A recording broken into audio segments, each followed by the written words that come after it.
And what's going on here? You condemn the Supreme Court. You've done it like 5 times already. That's not new information, but thank you. United Languages Act. The Grand National Assembly advances the Unified Educational Language Act, the UELA, to strengthen national unity and facilitate consistent, comprehensive learning across Sordland.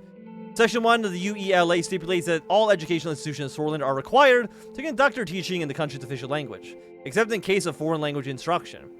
To offer courses in any language other than Sordish, institutions must obtain explicit approval from the Ministry of Education.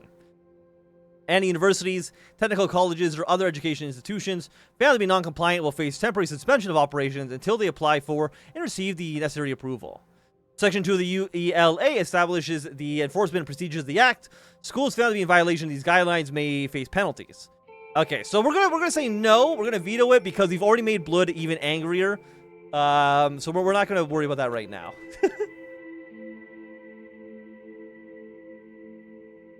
See, there's exceptions approved by the ministry, so I thought my SJW minister would grant all exceptions, but the Bloods hated it anyways. See, I know what I'm doing here.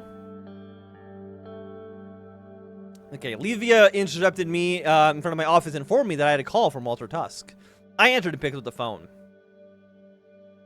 Mr. Tusk, to what do I owe the pleasure? Good afternoon, Mr. President. I've heard some disturbing news. News about a deal between you and Marcel Carenti. And where did you hear that? When one is in the business as long as I am, one hears things. Listen to me carefully, Mr. Rayne. I suppress those rumors for you, for now. They will stay that way, if you do what I say. You dare threaten me?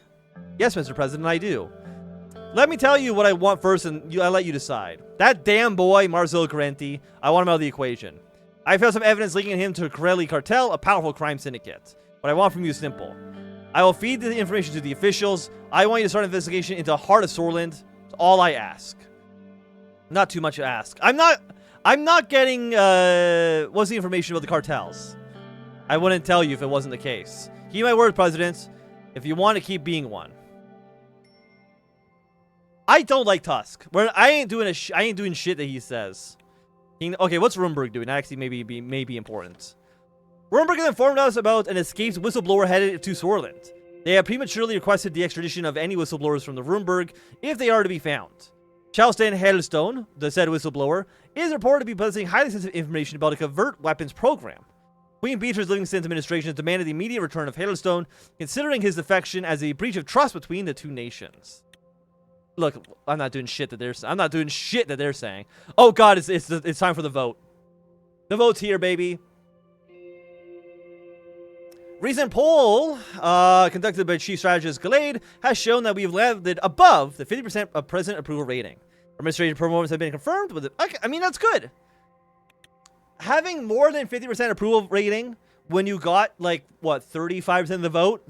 That's pretty good. That's pretty good. It's time for the vote. Sergei was driving me towards the Grand National Assembly for today's historic vote. It was a big day. I wonder whether my attempts to change the Constitution would end any differently than Alfonso's. I looked out the window as the noise of the city diminished, and we saw that we were already inside the palace complex. Let's just say that if the vote doesn't pass, I'm becoming a dictator. Okay? I'm forcing through reform at the end of a gun. Political power comes from the barrel of the gun, baby, and by God, do I have the guns. You gotta vote for this, okay? The complex housed the building of all government branches of the city of center of Huldasword. It was one of the biggest developments in Sordland. The Room Palace stood on a small hilltop surrounded by trees. We passed by the palace and entered the forest that separated it from the Grand National Assembly. We drove on a small road that wound through the forest. It was a warm day, so I rolled down the window. I could hear the birds singing from the trees. Are you okay back there, sir? Hey, Sergei, I'm okay. How are you doing? I'm as good as I can be, sir. Sergei made a left turn out of the forest and entered the vast garden area of the assembly. Did you know that Mr. Tarkin Soll came to Huldasword this morning? I heard some politicians talking about it today. Apparently this is the first time he's come to the city in the last 5 years. I thought he left the mainland and lived in Duro Island, never to return to politics. But they were saying that he might be here to exercise his member of honor rights for the first time.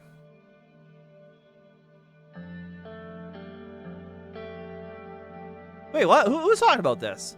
I heard several men talking about it all around the gardens of the assembly, sir. I'm not sure who they were. Could be rumors, of course. Do you think he's here for today's vote?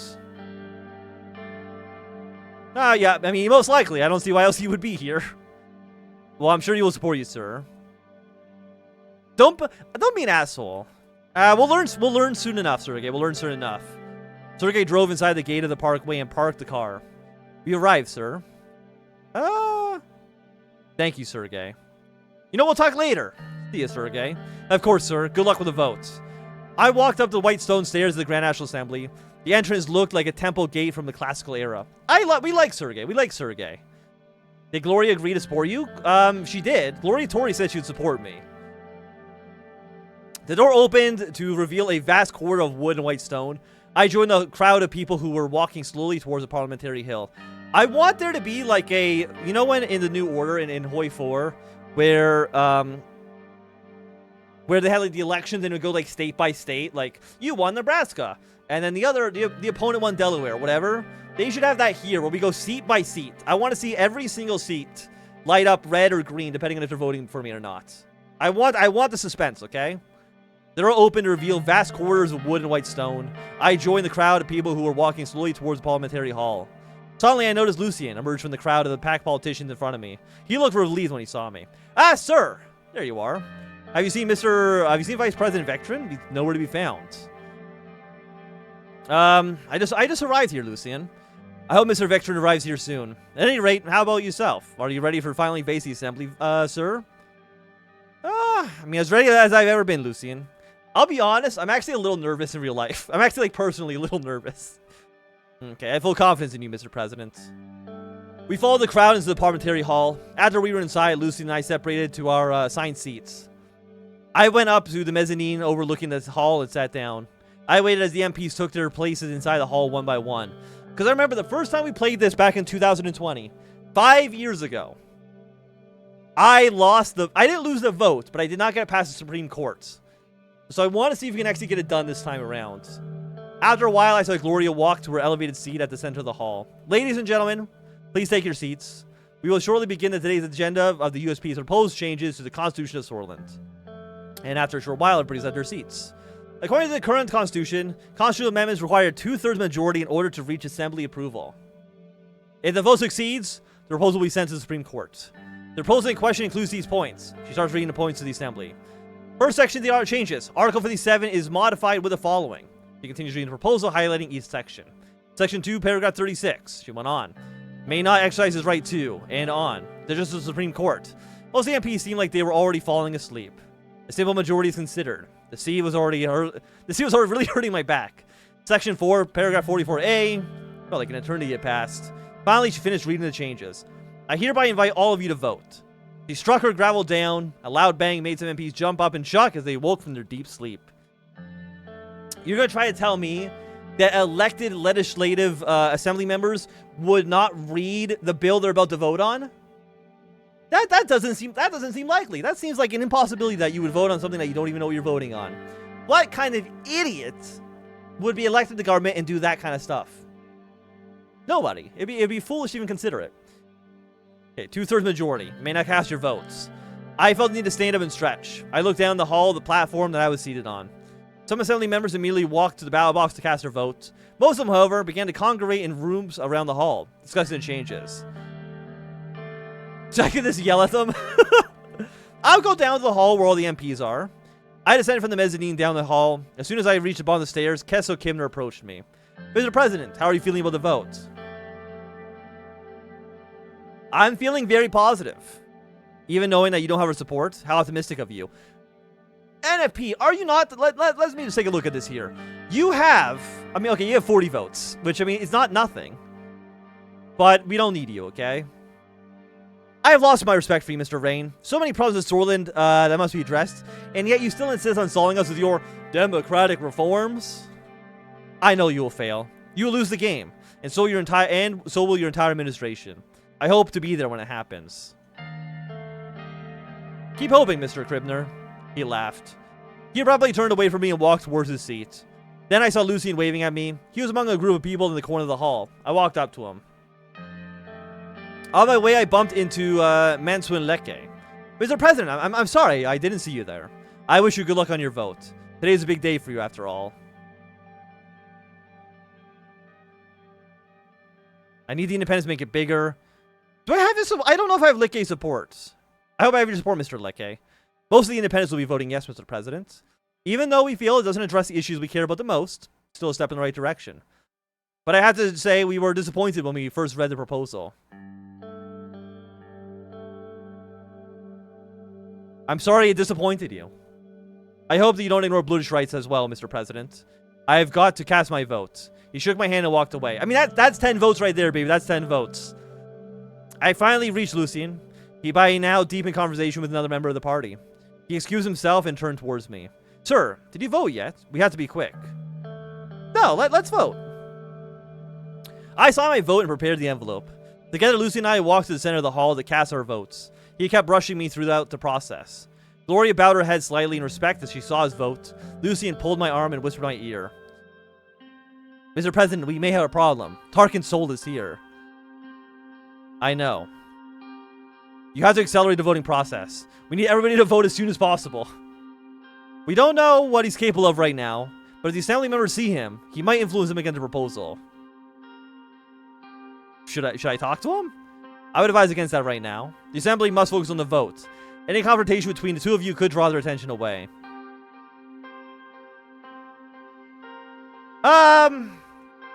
Pull the fire alarm? I will, you know what, I'm just gonna take a step back, okay? I'm gonna take a step back. Let us go back to our seats. Any noise we make will distract everybody further. Suddenly, Lucien's pulled me aside. Sir, what do we do? Sir? Sir? Is he here? I followed his finger to see Tarkin Soll pointing there. He looks much older than he did 5 years ago, but I could tell he had the same fire in him. Some MPs already gathered around him and were chattering in awe. The assembly gradually went quiet as people started noticing Soll's presence in the hall. I'm going to talk to him. We should refrain from giving him the spotlight he expects. Maybe you could address him after the votes. As I was talking to Lucien, I spotted Kesno Kibner walking his way back to the hall towards Tarkin Soll. He bowed in front of Soll and gave him a military salute. Seeing this, more people started to approach him. Soll and Gloria came up behind us. Gentlemen, why don't you go back to your seats? Let's follow the procedure. Oh, by the way, we have 251 members here today. As you can see, the member of honor is here. He's already cast his vote. Has he now, Miss Toria? How many votes are we missing? Only a few. Albin, Calvin, and 3 other men approached us with envelopes in their hands. And this must be them. Good day to you, gentlemen. Madam Speaker. Good day, Mr. Calvin. I was surprised to see you here, considering the way you ignored your own party. Don't worry, Mr. President. We are here. Relax. He smiled. He judged the man behind him. Let's get this over with, gentlemen. They cast their votes and walked away. Now, why don't you two go back to your seats as well? Very well, we shall. We both went back to our seats. When I returned back to the mezzanine, I saw Peter sitting in the chair next to mine. Did you cast your vote? Yes, of course. I looked at Gloria as she and her assistant counted the votes. The speaker's seats were only a few meters away from our platform. I really hope the proposal goes through. It will. Let's see. He tried to get Gloria's attention by waving at her. How many votes left? Gloria looked at Peter. She looked annoyed. 136 A's. 40 more votes to count. What do we need? We need 150. 150 is 60%. And we need 66. So we need like 170. We need 30 of the last 40. Damn. We're going to get this. Come on. Peter looked uneasy. Peter pointed to where Franz Richter was sitting. Look at Franz over there. I'm sure he was behind this mess. You shouldn't have trusted him. It's not over, Peter. Don't jump to conclusions. Well, a single bang of the gavel reverberated across the hall. Everybody went silent. The voting has been concluded. I lean forward to hear the results. The proposal has 167 yeas, 84 nays. Therefore, the Assembly has reached a 2/4 majority and accepted the changes to the Constitution. What do we need? What do we need? Calculator. Let's get my calc? No, don't pull up Audacity. Don't pull up Audacity. Calc? It's slang for a calculator. I know. I wouldn't expect all of you to know this. 251 over, I guess, no, just times 0.66. We need 166 rounded. We got over there by, no, skip. Don't, Audacity, get the hell out of here. I don't even like you. I think we got 1 vote over the majority. The proposal will be presented to the Supreme Court shortly for the final voting procedure. So wait, we were at 130, wait, what were we at? So we were at 139, and we needed 30. Wait, what? Wait, journal. Or the code? There's somewhere we can, like, see the,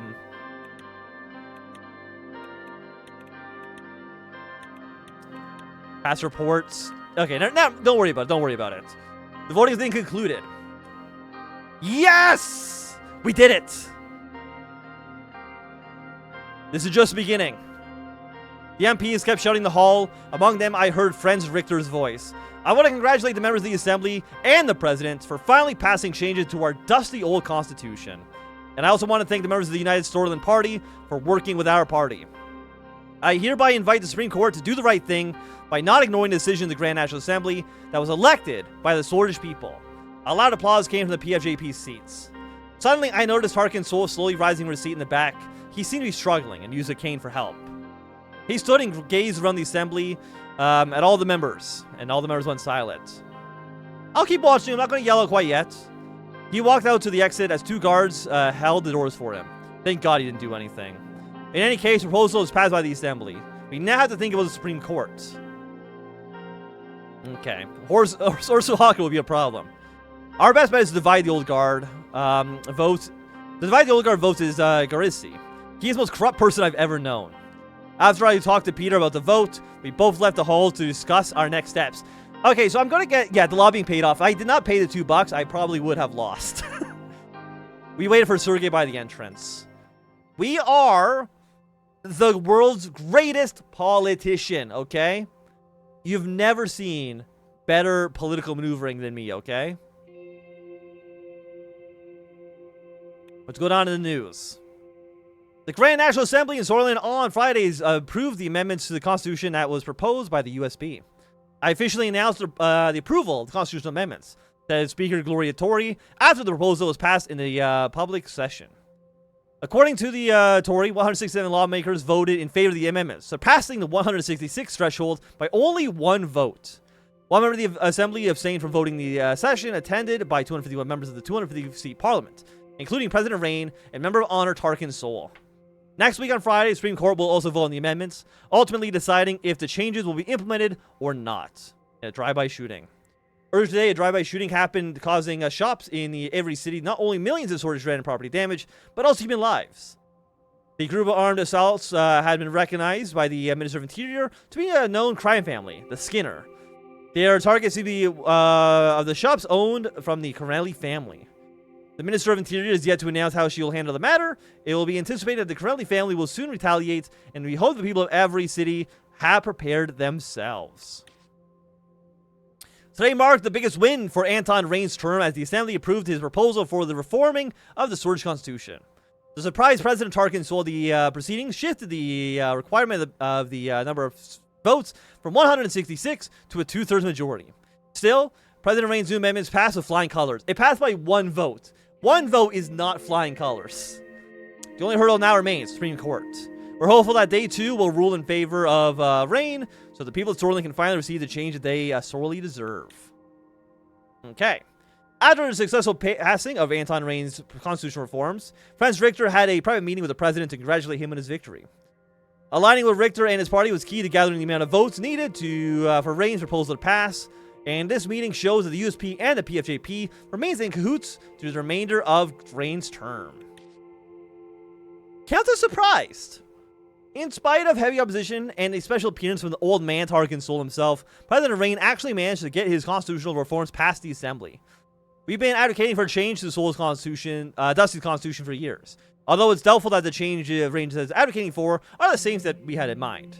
Even if Rayne decided to come down on the side of democracy and fairness, getting a proposal like this past Gloria Torrell's gavel must have required a great deal of compromise, and getting approval from the Supreme Court will require even more. Okay. The CSP recently issued a stark combination of Rumberg and Grace network of monarchies, accusing them of attempting to reverse the trend set out by the Century Revolution. Arcasia too found itself under the CSP's lens, suspected of maintaining covert links to Rumberg. This statement from the CSP further intensifies the ongoing ideological tug of war. Okay.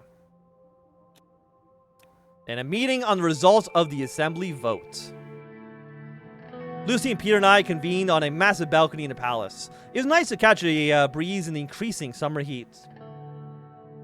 Both had grins on their faces, but Peter's had gotten larger as he kept recounting our success to the assembly. Fellas! The first obstacle has been cleared. Congratulations to all of us. Great job, gentlemen. Peter leaned on the balcony railing. What about Tark and Soll? Did you see him again? As far as I know, he's still staying in Aldsword, but I haven't cared to pay his respects to President Rayne yet. What the hell is that all about anyway? Him appearing out of nowhere? Not a threat to us?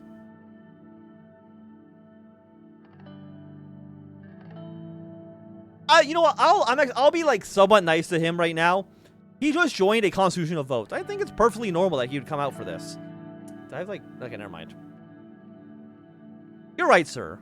But as long as he's here in Aldsword, he could create problems for us. But let's move on for now. Well, we've cleared the first hurdle, but we now have to get the Council of Grumpy Old Men in our way. I have to say, it's a fitting description for the court. But unfortunately for us, they are more than that. They are our largest obstacle yet. Also, are you forgetting about Mrs. Edmonds? They're not all grumpy old men. And Miss Morgana. They're Big Daddy Hawker. Big Daddy Hawker. We can't let him control the court against us. We surely cannot. We need to work with Mrs. Garcia and Mrs. Edmonds to undermine Orso. Miss Morgana has been helping us lobbying to the court, and she has been speaking with Mrs. Edmonds, and we believe that she is a key figure on the inside. Our lobbying efforts are continuing positively, but they have yet to yield concrete results. It'll be ultimately up to Ms. Morgana and you to persuade the justices, sir. And we don't have Nia inside the court. That's at least one vote out of 11. Hasn't she managed to lobby anyone else? She has the ears of Justice Dalton and Martin, so we could assume that we had their support as well. So that's 3 votes to start with. I'm not trying to be pessimistic, but Ms. Morgana cannot do this alone. Let's not forget about Mrs. Hawker and his loyalists. We still need to reach out to the Old Guard and the moderates in order to reach the 6 votes. I mean, the Old Guards, they have what, 5? They have 5, so we would need all the centrists. We have the reformists, of course.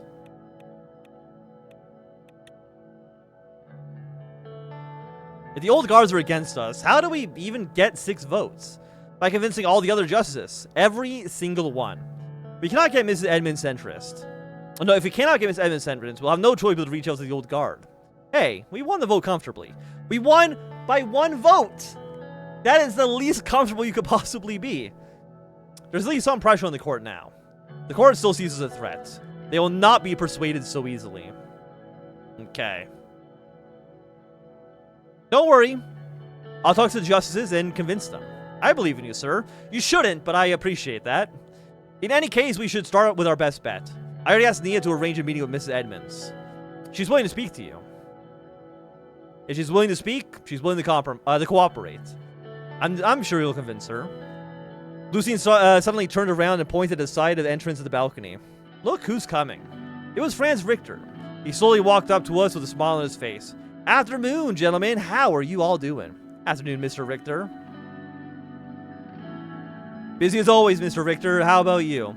Yeah, same goes for me, Mr. President. These are busy days ahead, indeed. Especially after that mutual victory. We should thank you for your efforts, Mr. Richter. You were of a tremendous assistance. Franz bowed his head slightly in response. I'm looking forward to have many more cooperations between us and victories. I wish you good luck with the Supreme Court. I have conversed with Ms. Morgana and Justice Zizek. We have at least 3 justices supporting the proposal. We must be united if we want to break them. We also must be seen as united more than ever. Therefore, I'd like to propose a proper alliance in the next elections, and more in-depth collaborations throughout the rest of the current term. An alliance?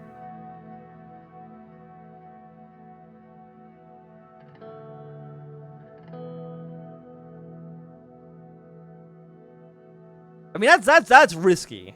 That could definitely break the party.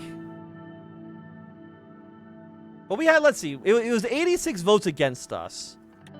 We have 130. So we know this is 40. So what, like 40 out of 130? It's not that bad.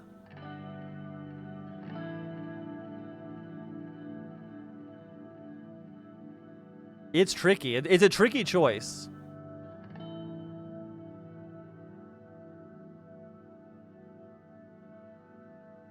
I mean, it is a big deal. It might not be an option, as I expected. Thank you for the offer nonetheless.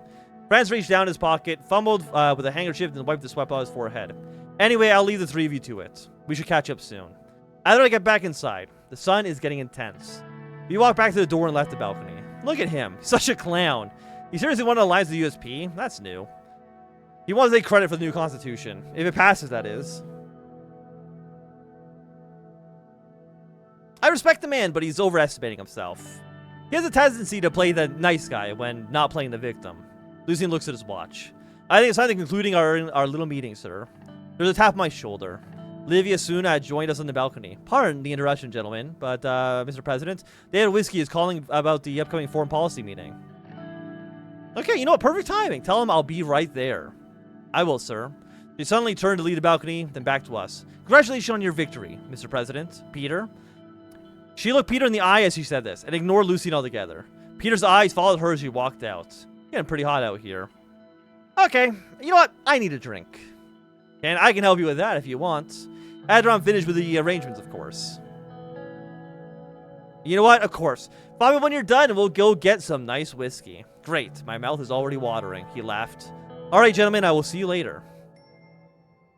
So I feel like we have made some pretty good work, all things considered.